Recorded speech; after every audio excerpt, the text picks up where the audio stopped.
성경인물 26번째입니다. 두 갈림길이라는 제목으로 말씀을 나누고자 합니다. 로버트 프로스트라는 사람이 가지 않은 길이라는 시를 썼습니다. 이 복잡한 시 같은데요. 1915년에 미국 월간지 아틀란틱이라는 그 월간지에 처음으로 발행됐던 시고, 그 이듬해 이제 완전한 시집으로 전 세계에 알려졌던 그런 시인데요. 한번 들어보십시오. 노란 숲 속에 두 개의 길이 갈라져 있었지. 나는 한 여행자여서 둘 다 갈 수 없는 것을 아쉬워하면서 오래 서서 볼 수 있는 한 멀리 나는 한쪽 길을 내려다 보았지. 그것이 덤불 속으로 굽이 사라지는 곳까지. 그리고 난 뒤 똑같이 아름다운 다른 길을 택했어. 아마 더 나은 조건을 가진 듯했어였지. 그 길은 풀이 무성하고 다른 자취가 없었기에 비록 그 길을 지나다니는 것이 실은 거의 똑같이 그들을 닳도록 했겠지만서도 그날 아침 두 길은 똑같이 놓여 있었지. 밟아 금게 된 적이 없었던 낙엽들 속에서 나는 첫 길을 다른 날을 위하여 남겨두었지. 어떻게 길이 계속 길로 이어지는지 알기에 나는 내가 다시 돌아오지 못할 것으로 생각했지만 단 한숨을 쉬며 이렇게 말하고 있을 거야. 그로부터 오랜 세월이 흘러간 뒤에 어디에선가 숲속에 두 개의 길이 갈라져 있었고, 그래서 나는 사람이 덜 다닌 길을 택했고, 그리고 그것이 모든 것을 달라지게 했다고. 느낌은 팍 안 오시죠? 예. 이 가지 않은 길이라는 이 제목은 이 세상이라는 가치의 길에서 자기가 너무 편한 길이 있습니다. 너무 깔끔한 길이 있고요. 한 길은 너무나 지저분해보는 길이 있는데 자기도 모르게 깨끗한 길을 선택했다. 그런데 이 사람은 그 깨끗한 길을 선택했지만 그 가지 않았던 아주 지저분한 길도 아름다운 길이라고 표현하고 있습니다. 그리고 마지막에는요, 사람들이 덜 선택했던 길을 다녔던, 어떤 길을 다녔던 누군가 뒤에서 돌아보면 그 모든 길을 내가 걸어왔고 나는 길을 지나왔던 달라져 있는 삶을 살았다라고 이야기하는, 인생을 좀 돌아보게 하는 그런 시입니다. 이 로버트라는 사람은요, 어떤 의미에서 이 길을 이야기했는지 많은 사람들이 아직도 이 작자가 진짜 의미하는 게 뭘까라 가지고 싸우고 있다고 하는데, 저는 생각해 봅니다. 이 시에서 가장 중요한 건 그 덤불이 있던 길이든 좀 잘 정리되었던 길이든 똑같이 아름다운 길이었다라고 평가하는 거죠. 자기 인생의 여정을 살펴봤을 때 내가 선택했던 선택이 어쩔 때는 너무나 나를 옥죄고 힘들게 했던 선택이었을 수도 있고, 그 선택이 막 나를 풍성하고 엄청난 성공을 거두게 했을 수도 있지만, 마지막 인생을 돌아보면 나의 그 선택들이, 어쨌든 갈림길에서의 그 선택들이 다 똑같이 아름다웠다라고 말하는 것 같습니다. 그러면 그래요. 길이란 건 갈림길이 아니라 둘레길이 되어야 된다는 거죠. 모든 길은 어떻게 출발하는지 모르겠지만 동일하게 도착지가 똑같기 때문에 이런 고백이 나올 수 있다라고 저는 봅니다. 여러분 인생의 마지막은 어디입니까?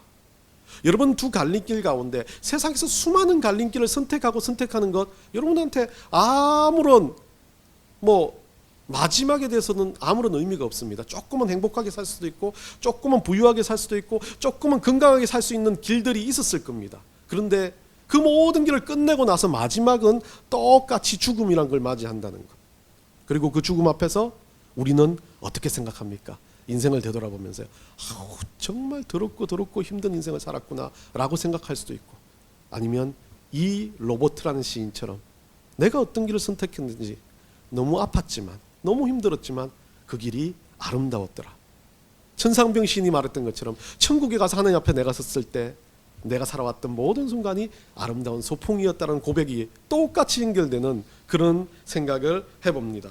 우리 인생은 길을 걷는 것과 같은 많은 비유를 하지만 우리 인생은 세상의 인생과 달리 하나님께 돌아가는 인생, 우리가 예수 그리스도를 믿는 믿음으로 우리가 죄인이기 때문에 우리의 선택이 다 맞을 수는 없습니다. 어쩔 때는 성공하고 어쩔 때는 실패할 수 있지만, 그런데 그 모든 것을 끝내고 우리가 마지막에 섰을 때 우리의 가장 견고한 선택은 예수 그리스도를 믿어 영생을 얻는 이 기쁨, 둘레길의 끝, 마지막 어떤 길로 가도 우리 주님을 만나는 그 천국에 들어간다는 것, 그거 하나가 우리가 세상과 다른 길을 걷고 있다는 것을 기억했으면 좋겠습니다. 모든 길이 똑같이 아름답다 라고 이야기하면 그거는 죽기 전의 평가입니다. 지금은요, 선택을 잘해야 됩니다. 때로는 잘못된 선택 때문에 얼마나 힘듭니까? 잘못된 보정 한 번 때문에 이를 갈면서 인생을 살아야 되고, 잘못된 선택 한 번 때문에 정말 힘든 육체를 가지고 살아야 되는 얼마나 많은 일들을 합니까? 그런데 세상의 사람들은요, 그것 때문에 힘들어하고 아파하지만 그리스도인들은 조금은 달라야 되는 거죠. 가는 마지막이 똑같으면 그 잘못된 선택도 주님 안에서는 감사와 기쁨으로 만들 수 있는 게 그리스도인이라는 겁니다. 왜 그러냐면 우리는 언젠가 이 잘못된 길을 선택해도 마지막 종착역은 천국이라는 종착역을 맞이할 수 있기 때문입니다. 오늘 두 갈림길에 서 있는 두 왕을 여러분께 이야기하려고 합니다. 솔로몬 지난주에 이야기했습니다. 이 솔로몬과 다 똑같이 또 이스라엘 민족에게는 솔로몬의 아들이었던 르호보암도, 그리고 또 그와 반대해서 또 북이스라엘을 만들어버린 여로보암도, 어쩌면 그들이 가지고 있는 인생의 갈림길에서 잘못 선택하고 좋게 선택한 것을 떠나 정말 귀한 신앙의 선택에서 문제를 보였기 때문에 오늘 여러분과 이 두 갈림길에서 우리 그리스도인들은 어떻게 선택해야 되는지, 우리가 살아가는 모든 삶의 어려운 문제 가운데 어떻게 우리가 선택을 해야 되는지를 생각해 보려고 합니다. 첫 번째, 이 여로보암, 이스라엘 솔로몬이 마지막 왕조를 끝내고 난 다음에 그 솔로몬의 제약 때문에 이스라엘은 두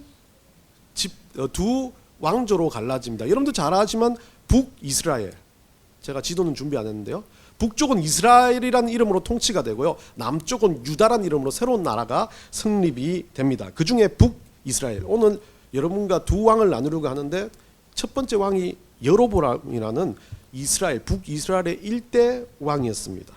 여로보암은 열왕기상 11장과 14장 그리고 역대하 10장에서 13장에 기록되어 있는 북이스라엘의 첫 번째 왕이었습니다.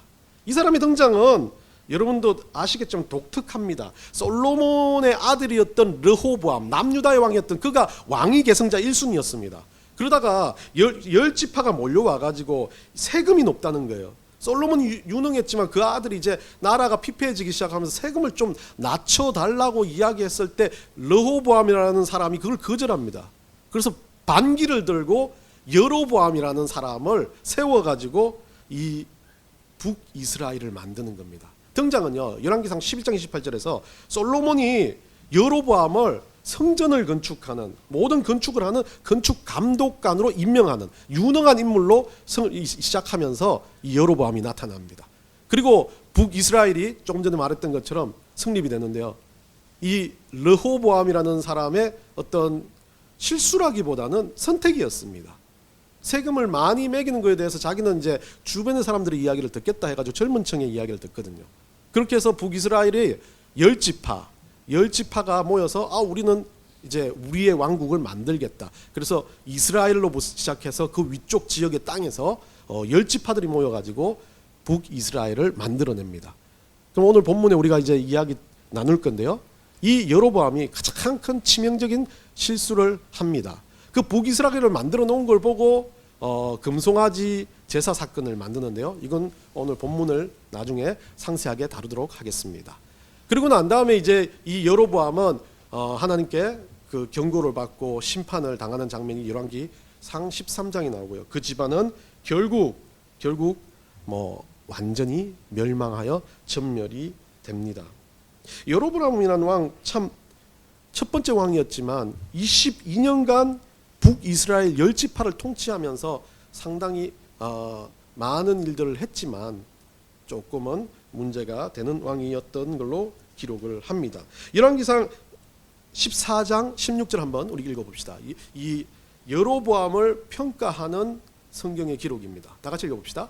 여호와께서 여로보암의 죄로 말미암아 이스라엘을 버리시니 이는 그도 범죄하고 이스라엘로 범죄하게 하였음이니라 하니라.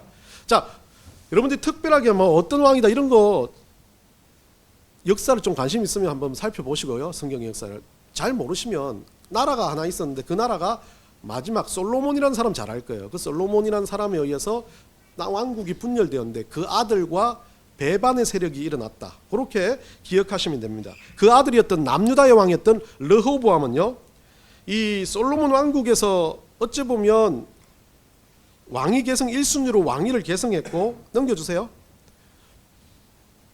왕국을 분열시키는 장본인이었습니다. 열왕기상 12장 4절 우리 한번 읽어봅시다. 왕의 아버지가 우리의 멍에를 무겁게 하였으나 왕은 이제 왕의 아버지가 우리에게 시킨 고욕과 매운 무거운 멍에를 가볍게 하소서. 그리하면 우리가 왕을 섬기겠나이다. 예, 왕이 그렇게 세금을 많이 내니까 좀 낮춰주세요. 그럼 우리가 왕을 섬기겠습니다 라고 이야기했을 때 이 르호보암은 노인들, 그러니까 장로들이랑 그 위에 있는 좀 높은 자기 솔로몬과 함께 일을 했던 사람들의 이야기는 그 부드럽게 백성들에게 대해라, 들어주자 했는데 이 젊은 신하들의 조언을 따랐습니다. 오늘날 뭐 국제 정세와 비슷한 많은 경우가 있죠. 뭐 뉴욕의 시장 같은 사람, 그런 사람의 존재들을 따랐던 것 같아요. 아주 급진적인 사람들. 하지 마라. 그렇게 이야기해가지고 열지파가 반역이 일어났고 르호보암은 이제 남유다의 왕으로 추앙이 됩니다. 그러면서 이제 르호보암이 그러니까 이거는 맞지 않거든요. 군사를 모아가지고 북이스라엘을 치려고 합니다. 그런데도 그나마 르호보암은 하나님을 따르는 사람이었겠네. 선지자 스미야라는 사람이 막았을 때 그렇게 하지는 않았고요. 이 르호보암은 그래도 하나님을 따르는 것 같으면서도 신앙을 가지고 있으면서도 또 역대하 12장 1절에 가면 우리가 읽었지 않습니까? 여호와를 버리고 여호와 율법을 버리고 우상을 숭배했다라고 기록이 되어 있습니다. 결국 그 부분에 대해서 르호보암은 또 뒤에 회개도 합니다. 회개를 하고 돌아섰지만 하나님의 멸망은 완전하게, 그래도 회개 때문에 완전하게 멸망을 시키지 않았지만 결국은 성경 안에서 르호보암은 신앙의 왕이 아닌 조금은 반쪽짜리 왕처럼 부분적으로 순종했지만 끝까지 하나님을 의지하지 못한 왕으로 지켜 있습니다. 두 왕의 이야기, 첫 번째 왕의 이야기였는데요. 둘 다 하나님 앞에 불순종한 왕들이었습니다.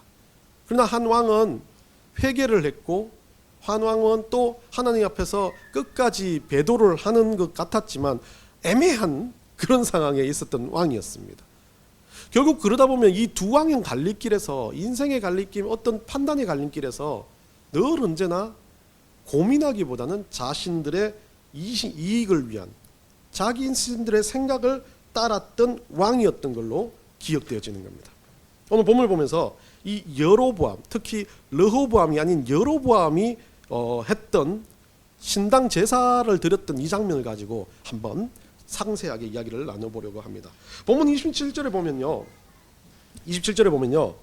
뭐라고 되어 있냐면 여호와의 성전에 제사를 드리고자 이제 이 백성들이 예루살렘에 있는 여호와의 성전 제사에 드리고자 3년 이렇게 매년 왔다 갔다 하니까 결국은 유다 왕이 가지고 있었던 그 땅 근처에서 예배를 드린다는 거죠.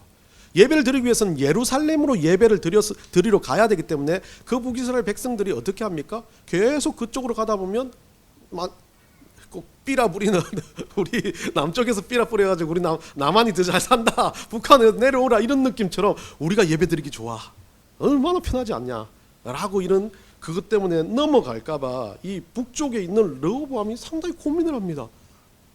어떻게 하지? 이제 잘못하다간 자기가 쿠데타로 왕국을 세워놓으니까 어쩌면 잘못하다가는 남쪽 르호보암한테 우리 백성들 다 뺏기겠네라는 생각을 하기 시작합니다. 지켜보면 하나님을 따르고 그리스도인으로 살아가는 우리들에게 있어서 가장 강력한 유혹이 이겁니다. 세상이라는 전제를 가지고 생각하는 겁니다. 그 세상이라는 전제는 다른 말로 하면 내 유익입니다. 내 이성입니다. 내 합리화입니다. 우리는 인생의 길을 살아보면 궁극적으로 우리가 믿음을 따른다고 하지만 믿음이 아닌 나를 따르고 있는 경우가 참 많이 있다는 겁니다. 예수 그리스도를 믿는다? 우리가 하나님을 따른다? 나는 죄인이기 때문에 예수 그리스도를 나의 구주로 영접하였다? 영접한 사람이 누구를 따릅니까?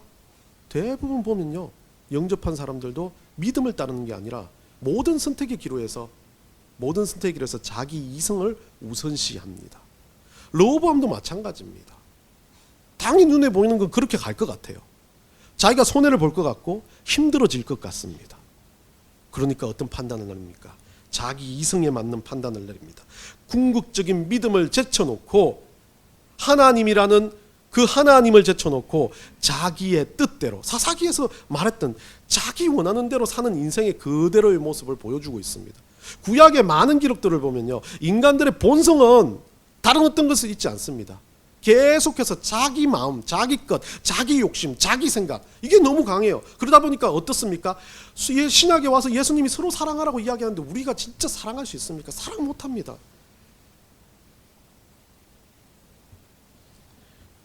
이 이야기는 안 하려고 했는데 적어놨습니다. 꿈을 꿨습니다, 며칠 전에. 그런데 이상하게도 저도 꿈을 꾸는데 좋은 꿈을 꾸고 예쁜 꿈을 꾸면 되는데 이 꿈에서 제가 알아요. 거짓말을 막 하면서 어떤 사람을 비방하는 겁니다. 제가 꿈을 꾸면서도 야, 그러면 안 돼. 너 왜 그래? 그렇게 생각하고 있는 겁니다. 꿈인지 뭔지도 모르겠는데요. 우리 교회 개척할 때 참 힘들게 했던 분의 자녀를 욕하는 겁니다. 막 욕하면서 걔 그런 애 아니야 막 그러면서 내가 말이야 걔하고 밥도 먹고 뭐도 먹고 하는데 걔가 이렇더라 막 옆에 사람한테 욕을 하고 있는데 누구한테 욕을 하는지 모르겠지만 제 꿈에서 그 거짓말을 막 드러내는데 제 머릿속에서 이거 거짓말인데 하면 안 되는데 라고 생각하고 있으면서도 꿈에서는 내 입에서 그 거짓말이 막 청산유수처럼 터져 나오는 겁니다. 꿈을 깨면서요. 아침에 교회를 와가지고 새벽 기도를 하는데 눈물이 나는 거예요. 나 같은 존재는 이런 존재구나. 나 좋기 위해서 내 유익을 위해서 그 내 유익이 있을까 없을까 몰라요. 걔 욕했다고 뭐 되는 것도 아닌데 거짓말까지 해가면서 뭔가요? 자기 합리화를 하는 겁니다. 인생은 그런 겁니다. 내가 뭐가 조금 부족해요. 그 부족함을 메꾸려고 뭐 합니까? 누군가를 욕합니다. 왜? 나는 니보다 잘났으니까. 인생은 그런 거예요. 르호보암도 똑같습니다. 그리스도인이라고 다를 바가 뭐가 있겠습니까? 우리 인생을 살면서 우리는 그리스도인으로 살면서 얼마나 수많은 사람들을 우리의 생각으로 죽이지 않았습니까? 미워하지 않았습니까? 싫어하지 않았습니까? 그 순간 드는 생각이요, 눈물이 나는 거예요. 저들이 성경을 보고 바뀌고 예수 그리스도를 믿고 영생을 누리고 그리스도인으로 산다면서 꿈까지 꾸면서 남을 욕하고 있는 사람, 그게 저라는 겁니다. 육신을 따를 때는요, 육신 것밖에 생각 안 나요. 돈을 따르면 돈밖에 생각 안 나요. 이익을 따르면 이익밖에 생각 안 나요. 남한테 자존심 상했다고 그 자존심을 해결하려고 생각하다 보면 자존심밖에 생각 안 나요. 그럼 뭡니까? 그 사람을 죽여야 돼요. 낮춰야 돼요. 그게 사람의 자기 이성의 논리입니다. 우리는 궁극적인 목적이 믿음을 지키고 하나님을 따르는 것입니다. 그래야 영생을 얻을 수 있으니까요. 둘레길을 걸어도, 갈림길을 걸어도, 잘못된 선택이라도 하나님 앞에 가기 위해서 안간힘을 쓰는 게 그리스도인입니다. 우리에게 영생을 주셨는데 그것조차 못한다면 정말 그 영생에 대한 것 너무나 우리 예수님이 안타까워하고 힘들어하실 거 아닙니까? 그 길이 어떤 길인지, 우리가 살아가는 모든 길이 하나님 길이 되기 위해서는 저처럼 그렇게 할 수 있어요. 욕심도 있으니까요. 여러분들 다 깨끗한 사람이 누가 있습니까? 대단한 사람이 누가 있습니까? 요즘에 TV만 보면요, 답답한 상황들이 참 많이 나와요. 처음엔 욕했습니다. 금방 별로 그게 예수 믿는다 하지 마라 어디 가서. 그렇게 사람 한쪽에 괴롭히면서 자기는 막 엄청난 예수쟁이처럼 이야기하는, 그것도 하지 마라. 그런데요, 지금 와서 생각해 보니까요, 제가 그 사람들을 이야기할 게 아니에요. 그 사람들은 어떤 방식이든지 하나님을 따라가고 있는 거, 자기 신앙을 지키고 있는 걸 수도 있습니다. 욕할 필요는 없어요. 나와 다를 뿐이지. 그냥 내가 가진 신앙으로 살아가면 됩니다. 내가 할 수 있는 것으로 살아가면 됩니다. 르호보암은요, 자기가 할 수 있는 것을 하나님이 아닌 진짜 자기 것으로 만들어보기 때문에 문제지만, 우리가 평가하고 우리가 판단하는 거 우리는 해야 됩니다. 그 대신 우리의 조건이 있습니다. 하나님이 우리의 길을 만드신다는 거죠. 내가 만드는 게 아니라 하나님 만드신다는 거예요. 예배의 자리, 르호보암은 어땠습니까? 그러니까 하나님까지 끌어와서 예배의 자리를 바꿔버렸습니다. 뭐 어떤 욕심이에요? 자기가 이스라엘을 잘 통치하기 위해서 하나님을 이용해버린 겁니다. 이 사람들이 도망가지 않기 위해서는 어떻게 해요? 자기 동네에서 예배를 드려야 되겠죠. 그래서 자기 땅의 끝자락이 있던, 오늘 본문에서 뭐라고 말하고 있습니까? 28절입니다. 29절입니다. 하나는 베델에 두고 하나는 단에 두니라. 국가의 저 위와 아래 끝자락에 예배의 자리를 두었다는 겁니다. 그래서 이 사람들이 흩어지게 만들었고 또 남유다와 접촉하지 못하게끔 만들어버립니다. 독재자처럼요. 그런 일들을 보면서 저는 우리의 인생에서 진짜 명심해야 될 것이 하나 있다면, 우리는 그 모든 길이 내가 만드는 길이라고 착각하면 안 된다는 겁니다. 늘 언제나 내가 선택은 했지만 그 부족한 선택의 책임은 제가 지겠지만, 그래도 우리는 뭐합니까? 이거 제가 부족하게 선택했지만 그래도 하나님이 원하시는 길이 되게 해 주시옵소서. 우리는 그렇게 기도하지 않습니까? 로마서 8장 5절에 우리 다 같이 한번 읽어봅시다. 육신을 따르는 자는 육신의 일을, 영을 따르는 자는 영의 일을 생각하나니. 다른 말로 하면요, 세상 것만 생각하고 사는 사람은 계속 세상적입니다. 천국을 생각하며 사는 사람, 하나님을 생각하며 사는 사람은 그것에 대해서 늘 언제나 감사하고 기뻐할 수 있다는 겁니다. 여로보암은요, 그렇기 때문에 잘못된 하나님을 이용한 거죠. 특히 뭐를요? 눈에 보이는 예배를 이용한 겁니다. 눈에 예배가 보이니까요. 예배를 위해서 모여야 되니까요. 하나님께 드려지는 모습이니까요. 요한복음 4장 23절, 로마서 12장 1절, 우리 다 같이 연결해서 한번 읽어보겠습니다. 아버지께 참되게 예배하는 자들은 영과 진리로 예배할 때가 오나니 곧 이때라. 아버지께서는 자기에게 이렇게 예배한 자들을 찾으시느니라. 그러므로 형제들아, 내가 하나님의 모든 자비하심으로 너희를 권하노니 너희 몸을 하나님이 기뻐하시는 거룩한 산제물로 드리라. 이는 너희가 드릴 영적 예배니라. 어려운 구절 같지만 아니지 않습니까? 이 속에 가장 핵심은요, 하나님을 예배한다는 건, 하나님을 예배해서 드린다는 건 우리가 하나님 앞에 드리는 게 아니에요. 우리가 그냥 제물이 되어 있는 상태입니다. 그냥 주님 앞에 우리의 삶을 하나님의 백성으로 살아 드리는 것, 이것이 예배라고 이야기하고 있는 겁니다. 예배의 장소, 예배를 뭐를 하는 것, 예배에 어떤 것을 만들어내고 예배에 뭔가를 두는 것, 그것 자체는 내 욕심으로 두는 겁니다. 하나님 앞에 예배를 드린다는 건 여러분들에게 누구도 막지 않았지만 여기에 나와서 앉아서 우리 하나님 앞에서 예배를 하는 그 마음, 세상에 나아가서 예수 그리스도를 믿는 믿음으로 살아가려고 하는 그 마음, 여러분 인생을 두고 정말 예수 그리스도를 내가 주로 시인하고 예수 그리스도를 받아들였으니까 천국은, 나는 천국 갈 사람이야 라는 그 믿음을 가지고 내 삶의 모든 자리에서 믿음을 뿜뿜 뽐내는 것, 그게 예배라는 겁니다. 그게 진짜 예배라는 겁니다. 장소에 국한되지도, 우리의 생각에 국한되는 것도 예배는 아닙니다. 이 예배를 드림으로써 내가 무언가 이득을 누린다고 생각한다면 벌써부터 끝난 겁니다. 그건 예배가 아닙니다. 우리 하나님하고 거래하러 온 거죠. 우리 하나님 거래하지 않습니다. 그냥 값없이 주시고 영생을 주시고 은혜를 주시는 뿐이지 여러분한테 뭔가 받으려고 생각하지 않습니다. 우리는 주님 앞에 그냥 우리 존재 자체를 그대로 두는 것, 그게 예배입니다.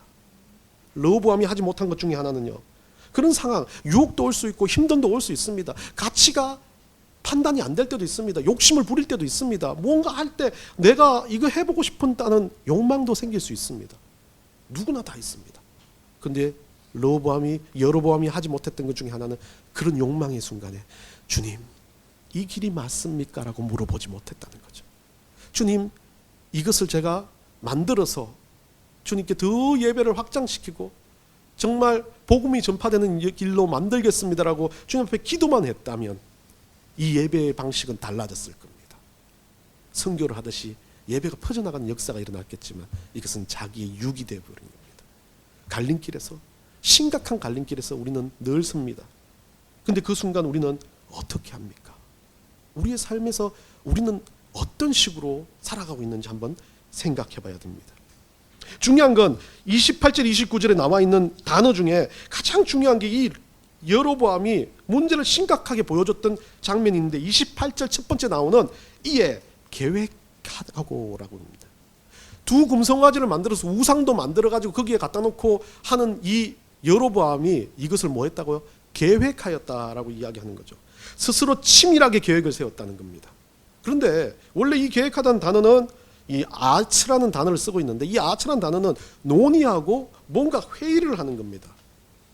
앞쪽에서 이 6절 9절에도 이 아츠가 쓰여지는데 이 르호보암이 북부 지파에서 이제 르호보암 왕이 그 제가 이야기 드렸지만 늘 젊은 신하들하고 논의했다 할 때 이 아츠라는 단어를 씁니다. 그런데 이 여로보암은 이 아츠를 쓰는 이 단어에서 누구하고 의논했다라는 대상이 없어진 겁니다. 그리고 수동태로 쓰여진 이것은 독단적인 계획을 이야기하고 있습니다. 자기가 자기 생각에 맞게끔 자기 것을 원해서 만드는 계획인 겁니다. 치밀한 범죄에 대한 계획과 같은 거죠. 그것을 가지고 자기의 논리로 가지고 합리화시키는 계획들을 이 아츠란 단어를 쓰고 있는데요. 우리 인생의 갈림길에 우리도 똑같은 행동을 합니다. 우리의 이성을 가지고 먼저 어떻게 합니까? 이거 끝나면 이걸로, 이거 끝나면 이걸로 맞고, 이거 끝나면 이걸로 맞고라고 생각합니다. 아츠랍니다.